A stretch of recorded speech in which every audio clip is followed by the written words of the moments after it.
Hello guys, welcome to the seesaw trader channel. இதான் நம்ம சேனலில் இல்லாதவங்க டிஸ்கிரிப்ஷனில் லிங்க் இருக்கும், பார்த்து ஜாயின் பண்ணிக்கோங்க. ஏன்னா நம்ம சேனலில் தான் எல்லா லைவ் அப்டேட்ஸும் கொடுப்போம். வீடியோவில் ஒன்லி முடிஞ்சதுக்கப்புறம் மார்க்கெட் இப்படி போச்சு அப்படி போச்சுன்னு சொல்கிறதுல எந்த அர்த்தமும் இல்லை. ஸோ நம்ம ப்ரீ மார்க்கெட் அனலிஸும் கொடுப்போம். போஸ்ட் மார்க்கெட் அனலிஸில் இந்த அப்டேட்ஸுக்கெல்லாம் என்ன அர்த்தம் அப்படின்றது தான் நான் சொல்லியிருப்பேன். சரிங்களா? ஓகே, இப்போ 2 நாளாக எஸ்டர்டே கூட நான் வீடியோ போடல. ஏன்னா அதில் சொல்கிறதுக்கு எந்த மேட்டரும் இல்லை. ஏன்னா லைவில் தான் அந்த அப்டேட்ஸ் தெரிஞ்சுக்க முடியும். அதனால் நான் எஸ்டர்டே வீடியோ போடல. ப்ளஸ் இப்போ ஃபுல்லாக அந்த புயல் மழை இதெல்லாம் இருக்குது இல்லையா? ஸோ அதனால் இன்டர்நெட் ப்ராப்ளமும் கொஞ்சம் நிறையா இருக்குது. ஸோ அதையும் சொல்லியிருப்பேன்.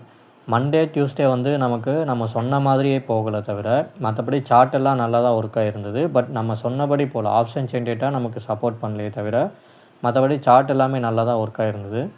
தென் நான் ஒரு 4 days முன்னாடி கொடுத்த ப்ரிடிக்ஷன், அதாவது ப்ரிடிக்ஷன் இல்லை, இது என்னோடய எக்ஸ்பீரியன்ஸில் எடுத்தது கூட இதுக்குள்ளே இருக்கும். ஒரு லோ ஃபார்ம் பண்ணதுக்கப்புறம் அந்த லோவில் இருந்து நமக்கு 10 times ஹையர் போகும். அதுதான் அந்த கான்செப்ட். இப்போ பார்த்தீங்கன்னா இங்கே லோ 11.25 ரூபீஸ் இருக்கும். அது 114 போகுன்றது தான் அதோட கான்செப்ட்டு. இதை பார்த்தீங்கன்னா 105 வரைக்கும் போச்சு. இதிலே கூட இருக்கும், இந்த வீடியோவில் பார்த்தீங்கன்னா உங்களுக்கு தெரிஞ்சிருக்கும். ஓகே கைஸ், ஸோ இந்த மாதிரி நம்மகிட்ட நிறைய சீக்ரெட்ஸ் இருக்குது. அதை தான் நம்ம சொல்லிகிட்ருப்போம். என்றைக்காச்சும் ஒரு நாள் ஒர்க் ஆகாமல் போகும். ஏன்னா எல்லா நாளும் ஒர்க் ஆகிட்டா நமக்கே ஆணவம் வந்துடும். அதுக்கப்புறம் நம்ம ரிஸ்க் மேனேஜ்மெண்ட், மணி மேனேஜ்மெண்ட்லாம் எதுவும் பண்ண மாட்டோம். ஸோ அதெல்லாம் பண்ணணும்னா எப்போயுமே ஒரு ரிஸ்க் இருந்தால் தான் அது நம்ம பக்காவாக பண்ணுவோம். இல்லைன்னா நம்மக்கிட்ட டிசிப்ளினே இருக்காது. சரி வாங்க இன்றைக்கி கதைக்குள்ளே போகலாம். இப்போ இன்றைக்கி மார்க்கெட் ஓப்பன் நம்ம வழக்கம் போல் மார்னிங் கொடுத்துருவோம். சென்செக்ஸ் அண்ட் நிஃப்டியோட இன்ட்ராடே சார்ட் நம்ம கொடுத்துருவோம். இன்றைக்கி மார்க்கெட் ஆக்சுவலாக நேற்று ஆப்ஷன் செயின் டேட்டாவை பார்த்துட்டு கொஞ்சம் கேப் அப் ஆகும்னு சொல்லியிருந்தேன். தேர் இஸ் அ கேப் அப்னு. ஆனால் இன்றைக்கி கேப் அப் ஆகாமல் ஃப்ளாட்டாக ஓப்பன் ஆகிடுச்சு. Flat negative opening. அதாவது அதில் ப்ரீ ஓப்பன் மார்க்கெட்டில் நெகட்டிவ் தான் காட்டுச்சு. ஆனால் மார்க்கெட் ஓப்பன் ஆனதும் ஜீரோலேயே வந்துருச்சு. அதாவது எங்கே நேற்று க்ளோஸ் ஆச்சோ அங்கேயே முடிஞ்சிருச்சு. ஸோ ஃப்ளாட் நெகட்டிவ் ஓப்பனிங் தான். அது நெகட்டிவ் கூட இல்லை, ஃப்ளாட்டு தான். ஓகே, இப்போ வாங்க நான் என்ன சொல்லியிருக்கேன்னு. ஸோ மார்க்கெட் ஓப்பன் ஆனதுமே ஆப்ஷன் செயின் டேட்டாவும் ஆப்ஷன் சார்ட்டும் ரெண்டுமே புட் சைடில் தான் இருந்தது. ஸோ அதனால் புட் சைட் ட்ரேட் எடுங்கன்னு சொல்லியிருந்தேன். இப்போ அதாவது சொன்ன ஒரு 5 நிமிஷத்துக்கு அப்புறம் செயின் டேட்டா சென்செக்ஸ் மட்டும் கால் சைடு மாறிடுச்சு. அதாவது நிஃப்டி புட் சைடில் தான் இருந்தது. அதனால் எல்லாரையும் சீக்கிரமே முடிஞ்ச அளவுக்கு மினிமம் டார்கெட் புக் பண்ண சொல்லியிருப்பேன். புக் ஸ்மால் ப்ராஃபிட்னு. அதுக்கு என்ன அர்த்தம்னா, இப்போ பாருங்கள் மார்க்கெட் 9:20க்கு நான் பார்த்தப்போ புட் சைடில் இருந்தது. ஸோ என்ட்ரியோட ஜோனில் தான் இருக்குது. பட் இப்போ இது 601னா இங்கே 650 இருக்கா? இது 25 பாயிண்ட்டோ 30 பாயிண்ட் குஷன் வச்சு நம்ம பக்கத்தில் எடுத்துக்கலாம். எக்ஸாக்டாக இங்கே வரணும்னு வெயிட் பண்ணுற, அது இங்கே ஒரு லாட் எடுத்துகிட்டு பக்கத்தில் இங்கே என்ட்ரி ஜோனில் இன்னொரு லாட் எடுக்கலாம். அந்த மாதிரி ட்ரை பண்ணணும். ஸோ நான் இங்கே ஆரோவும் சின்னதாக போட்டிருக்கேன். சின்னதுன்னா இந்த ஆரோ சைஸ் எவ்வளவோ அதுலேயே 100 பாயிண்ட்டோ 125 பாயிண்ட்டோ இல்லை 80 பாயிண்ட்டோ முடிச்சிடணும். இதான் அதோட அர்த்தம். நிஃப்டிலையும் பார்த்தீங்கன்னா அதே மாதிரி தான், சின்ன ஆரோ தான் போட்டிருப்பேன். நீங்கள் என்னோடய பழைய ஃபோட்டோஸ் இதெல்லாம் பார்த்தீங்கன்னா இந்த ஆரோ இங்கே ஸ்டார்ட் ஆகிருந்தால் 3rd பாயிண்டில் போய் நான் முட்டியிருப்பேன். அந்த மாதிரி கண்டிஷனில் மட்டும்தான் ஃபுல் டார்கெட் நான் கொடுத்துருப்பேன். இதுக்கு சின்ன டார்கெட் தான்.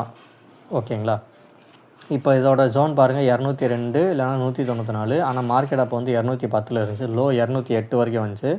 பட் எனக்கு என்ட்ரி கிடைக்கல. நான் அந்த பாயிண்ட்டுக்கு தான் வெயிட் பண்ணிகிட்டு இருந்தேன். எனக்கு என்ட்ரி கிடைக்கல. ஸோ புட் சைடு தான் சொல்லியிருந்தேன். என்ட்ரி எடுத்துகிட்டு ஒரு 3 கேண்டில்லே நான் க்ளோஸ் பண்ண சொல்லியிருப்பேன். இதான் அந்த ஃபோட்டோ. இந்த கேண்டில்லையே நான் இங்கே க்ளோஸ் பண்ண சொல்லியிருப்பேன். ஒரு வேளை இந்த இடத்துல என்ட்ரி எடுத்திருந்தால் 210 எடுத்திருந்தால் 240 முடிஞ்சிருக்கும்.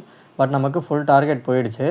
ஆனால் அதுக்கப்புறம் பார்த்தீங்கன்னா மார்க்கெட் எங்கேயுமே போகல. ஏன்னா நிஃப்டியும் சென்செக்ஸும் வெவ்வேறு திசைகளில் இருந்த காரணம் தான். இப்போ நிஃப்டி சென்செக்ஸ் நிஃப்டி புட் சைடு காட்டுது, சென்செக்ஸ் கால் சைடு காட்டுது. அதாவது ஒன்று கீழே இறங்க காட்டுது, ஒன்று மேலே இறங்க பார்க்குது. ஆனால் மார்க்கெட் பார்த்திங்கன்னா கடைசி ஒரு லெவலுக்கு போனதுக்கப்புறம் இங்கே பார்த்திங்கன்னா பெரிய சைட்வேஸ். ஏன்னா இதுக்கப்புறம் சென்செக்ஸ் எப்போ ஒரு 10 மணிக்கு அப்புறம் பார்த்திங்கன்னா மார்க்கெட் எங்கேயுமே போகல, அங்கேயே தான் சுற்றிட்டு இருந்தது. காரணம் நிஃப்டியும் சென்செக்ஸும் வெவ்வேறு திசைகள் காட்டினது.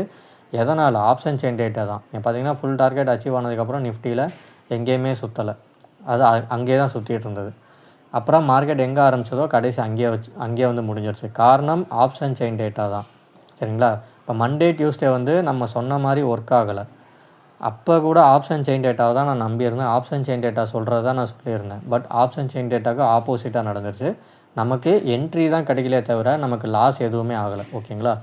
ஒரு சிறந்த ப்ராஃபிட், அதாவது ஒரு லாஸ் பண்ணுறதுக்கு பதிலாக நான் அன்றைக்கி ட்ரேடே எடுக்கலை. 0 அவ்வளோதானே தவிர நம்ம ப்ரிடிக்ஷன் தப்பு அப்படின்ற மாதிரி கான்செப்ட்லாம் கிடையாது. ஓகேங்களா.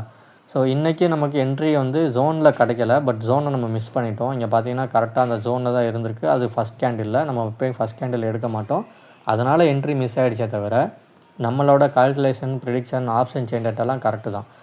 இப்போ ஒரு 9:30க்கு அப்புறம் அந்த ஆப்ஷன் செயின் டேட்டா படிக்கும்போது அதில் என்ன இருந்துச்சுன்னா, கால் சைடில் சடன் ஃபால் வரும், புட்டில் வந்து கம்மியான ரைஸ் தான் இருக்கும். அதாவது இப்போ 100 பாயிண்ட் கால் இறங்குச்சுன்னா ஒரு 60 பாயிண்ட் தான் மேலே ஏறும் அப்படின்றது தான் அதோட அர்த்தம்.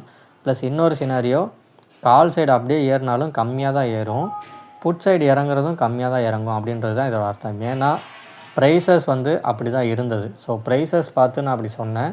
ஸோ என்ன நடந்திருக்குன்னு பார்ப்போம் வாங்க. புட் சைடு வந்து ப்ரீமியம் வந்து கம்மியாக தான் கரையும், ப்ளஸ் கம்மியாக தான் ஏறுன்றது நான் இங்கே சொல்லிட்டேன். ஸோ இந்த ஃபஸ்ட்டு இந்த 3 கேண்டில் இதெல்லாம் டாப்பில் டச் ஆனதுக்கப்புறமே இதோட நம்ம ட்ரேடு வந்து க்ளோஸ் ஆகிடுச்சின்னு போட்டிருக்கேன். பட் அப்பப்போ ஆப்ஷன் செயின் டேட்டாவை மட்டும் நான் அப்டேட் பண்ணியிருந்தேன். நீங்கள் பார்த்தீங்கன்னா 11 மணிக்கு ஆப்ஷன் செயின் டேட்டா வந்து கால் சைடு போயிடுச்சுன்னு நான் கொடுத்துருந்தேன். இப்போ பாருங்கள் 11 மணி எங்கே இருக்குது பாருங்கள். 11 மணிலேருந்து 10:30 இங்கே 11 இருக்கா. இதுக்கப்புறம் பாருங்கள் மார்க்கெட் வந்து மேலே தான் இருந்தது. சரிங்களா. இது காரணம் ஆப்ஷன் செயின் டேட்டா தான். ஸோ இங்கே வந்து திரும்பணுன்றது ஆப்ஷன் செயின் டேட்டாவில் பார்த்துருக்கேன். இங்கேயும் பாருங்கள் மணி 10:30, 11னா ஒரு இங்கே வந்திருக்கும். 11க்கு அப்புறம் பாருங்கள் மார்க்கெட் கீழே தான் வந்திருக்கு. அதாவது புட்டு இறங்கியிருக்கு. இது புட்டு இறங்கியிருக்கு, கால் மேலே ஏறி இருக்குது. சரிங்களா. இந்த நுணுக்கங்கள் கூட ஆப்ஷன் செயின் டேட்டாவில் தான் இருந்திருக்கு. நிஃப்டியும் பாருங்கள் 11 மணி 10:30 இங்கே இருக்குன்னா 11 இங்கே இருக்கும். இதுக்கப்புறம் மார்க்கெட் வந்து மேலே தான் இருந்திருக்கு, இது கீழே வரல. அதே மாதிரி இங்கேயும் பார்த்தீங்கன்னா புட் சைடில் 11 இங்கே வரும், 11 மணிக்கு மேலே அப்புறம் ஃபுல்லாக கீழே தான். அதாவது புட்டு இறங்கியிருக்கு, கால் மேலே ஏறி இருக்குது. ஸோ ஆப்ஷன் செயின் டேட்டா முக்கால்வாசி நேரம் நல்லா தான் உண்மையை தான் சொல்லும். என்றைக்காவது வந்து ஆப்ரேட்டரோ யாரோ அது ஆப்ரேட்டர்னு சொல்ல முடியாது. நம்ம ஆப்ஷன் செயின் டேட்டாவை பிலீவ் பண்ணுறதுனால, நம்பரை பிலீவ் பண்ணுறதுனால நம்பர் சொல்கிறது தான் நம்ம கேட்போம். என்றைக்காவது ஒரு நாள் தப்பு நடக்கும், அதை அக்செப்ட் பண்ணி தான் ஆகணும். சரிங்களா. ஓகே. ஸோ இப்போ இன்றைக்கானது முடிஞ்சு போச்சு. இப்போ நாளைக்கு என்னன்றதை பார்ப்போம். நாளைக்கு சென்செக்ஸ் எக்ஸ்பைரி இல்லையா. ஸோ நாளைக்கான சார்ட் வந்து இதுதான். மார்க்கெட் ஃப்ளாட்டாக ஓப்பன் ஆனால் இந்த ஸ்ட்ரைக் ப்ரைஸ் தான் சூஸ் பண்ணணும். 25,900 கால், 26,100 புட்டு, அதில் நிஃப்டியோட பாயிண்ட்ஸ் இது. அதே மாதிரி நாளைக்கு சென்செக்ஸ் எக்ஸ்பைரி இல்லையா. சென்செக்ஸில் 84,600 கால், 85,600 புட்டு, அதோட பாயிண்ட் இது நோட் பண்ணிக்கோங்க. இதில் எப்படி ட்ரேட் எடுக்கணும், எஸ்எல் எங்கே வைக்கணும், டார்கெட் எங்கே வைக்கணும் தெரியாதவங்க டிஸ்கிரிப்ஷனில் ஒரு வீடியோவோட லிங்க் கொடுத்துருப்பேன். அந்த லிங்க்கை தொட்டிங்கன்னா இதில் எப்படி என்ட்ரி, டார்கெட், எஸ்எல் செட் பண்ணணும் அப்படின்ற ஒரு ஃபுல் எக்ஸ்ப்ளனேஷன் கொடுத்துருப்பேன், பார்த்துக்கோங்க. ஓகே. இப்போ ஆப்ஷன் செயின் டேட்டா நமக்கு இங்கே என்ன சொல்லுது பார்த்தீங்கன்னா, மார்க்கெட் வந்து முடிஞ்சது 26,000. ஆக்சுவலாக இந்த 26,000 பக்கத்தில் ஒரு 25,985 முடிஞ்சிருக்கு. ஸோ இது அட் த மணி. இப்போ அட் த மணினா 2 பக்கமும் பேலன்ஸ்டாக இருக்கணும், ஆனால் இல்லை. இப்போது இந்த நம்பரும் பாருங்கள், இது கீழே உள்ள 26,050 ஸ்ட்ரைக் ப்ரைஸும் பாருங்கள், ரெண்டுமே கிட்டத்தட்ட சேமாக தான் இருக்கும். அதாவது லெஃப்ட் சைடில் இந்த 26,000 லெஃப்ட் சைடு 136, இந்த 26,050 ரைட் சைடு 130. ஒரு 5 பாயிண்ட் 6 பாயிண்ட் வந்து இந்த ஐவியோட அந்த டெல்டா தீட்டா காமா சொல்லுவாங்களா, இந்த கால்குலேஷனில் ஒரு 5 ரூபா முன்ன பின்ன வரும். ஸோ இங்கே 130, இங்கே 130 பேலன்ஸாக இருக்குது. அதே மாதிரி இந்த ஓடிஎம் பாருங்கள், 26,000 ஓடிஎம்மும் 106, 26,050 ஓடிஎம்மும் 111. அதாவது இங்கே எப்படி 6 ரூபா டிஃப்ரெண்ட் இருக்கோ அதே மாதிரி இந்த சைடில் 6 ரூபா டிஃப்ரெண்ட் இருக்கா.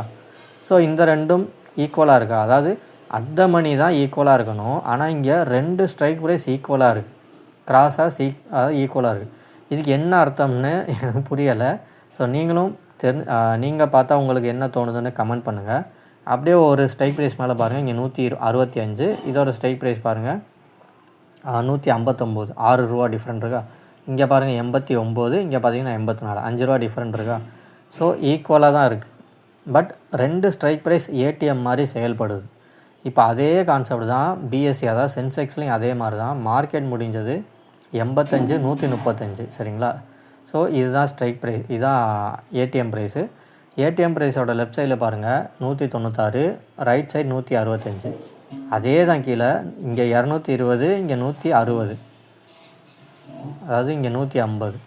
அதாவது அங்கே பார்த்த மாதிரி இந்த 2 ஸ்ட்ரைக் ப்ரைஸும் பக்கத்தில் அதாவது கிராஸாக இருக்கா. இங்கே 219, இங்கே 196, ஒரு 20 ரூபா டிஃப்ரெண்ட். அதாவது நிஃப்டியில் 5 ரூபா 6 ரூபானா சென்செக்ஸில் வந்து அப்படியே 4-5 மடங்கு அதிகமாக இருக்கும்.